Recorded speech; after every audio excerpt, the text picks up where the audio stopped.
Alright, Mitsubishi Triton had a no start. The plunger wasn't, so I took the injector pump off. There was no diesel coming to the common rail. So what I did was checked everything, I couldn't find any fault. So I took the injector pump off.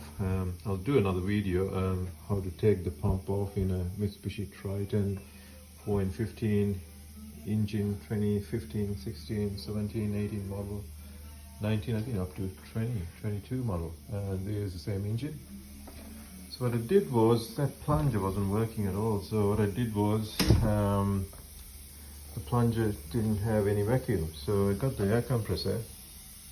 What I did was, I just blew it on that hole.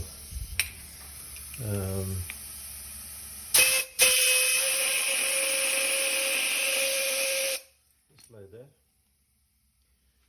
And now if we go inside, I've got all my parts inside the house. I don't want to contaminate anything. And now the plunger is actually working.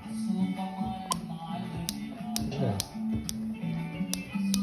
So I was going to actually buy a new injector pump, which would have cost about $1,000, I think. So yeah, I don't know if you guys got a problem with the plunger, it's not working, no start. Could be an issue, could be the problem. Could be a bit of something stuck in that valve, in that line. I got new wheels too, pretty sick. Yep. So you need to get this timing right on the injector as well. There's little,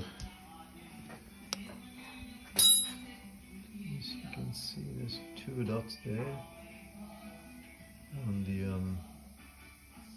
timing chain on the wheels there, and that has to, these 2 dots has to line up with this. There's a timing mark on that one there.